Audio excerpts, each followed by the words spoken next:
Alors le site de Nord-Est Syrtis pour mars 2020 est un site très intéressant. Il combine plusieurs choses. D'abord, le substrat sur lequel on trouve toutes les roches de ce site est très ancien, donc on est sur de la croûte ancienne, comme sur le site de Nili-Fossé. En fait, c'est juste à côté. C'est aussi juste à côté d'un autre site qui a été retenu d'ailleurs, c'est celui avec le delta de G0. Donc le substrat est très ancien. On trouve des affleurements de croûte ancienne martienne, donc quelque chose qui a 4 milliards d'années. Donc on va pouvoir regarder la nature de ces roches-là, éventuellement en ramener pour pouvoir les dater. Par-dessus cette croûte primitive préservée, on trouve des minéraux d'altération, donc qui correspondent à l'altération de surface, donc l'action de l'eau sur les roches anciennes à la surface de la planète Mars. Donc pouvoir toucher ces échantillons-là et puis ensuite les sélectionner pour pouvoir les ramener serait intéressant parce que ces échantillons correspondent un peu à ce qu'on voit à de nombreux endroits de la surface de Mars qui ont cet âge très ancien, autour de 4 milliards d'années. C'est des choses qu'on retrouve par exemple sur Oxyaplanum, sur Mars Vallis ou d'autres sites.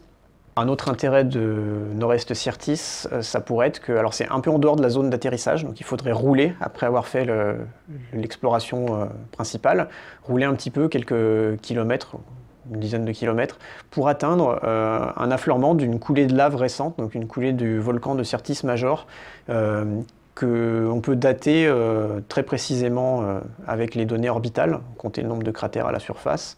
Et on pourrait donc prélever un échantillon pour ensuite le ramener sur Terre et le dater, avoir une valeur d'âge précise, pour ensuite calibrer notre façon de donner des âges à la surface de Mars en comptant le nombre de cratères. On saurait qu'une surface qui a le nombre de cratères de la surface de Syrtis Major a l'âge précis qu'on va pouvoir déterminer avec l'échantillon.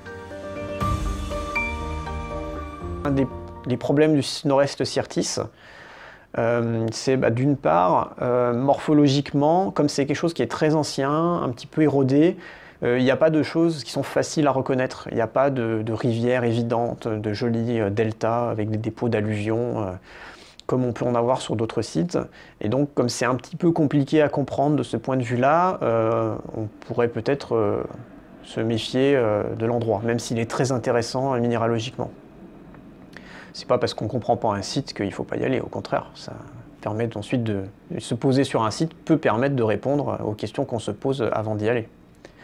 Ensuite, un des avantages du site, c'est de pouvoir ramener un échantillon de ces coulées de lave assez récentes, mais elles sont loin de la zone d'atterrissage. Pour ramener un échantillon, il faudrait rouler plusieurs kilomètres, et on pourrait faire ça qu'après une grande partie de la mission. Donc on aurait un rover qui serait âgé, qui pourrait avoir subi des pannes, et ce sera peut-être compliqué d'aller chercher ces échantillons-là. Donc on préférerait des sites où on va trouver le même genre d'échantillons immédiatement sur la zone d'atterrissage.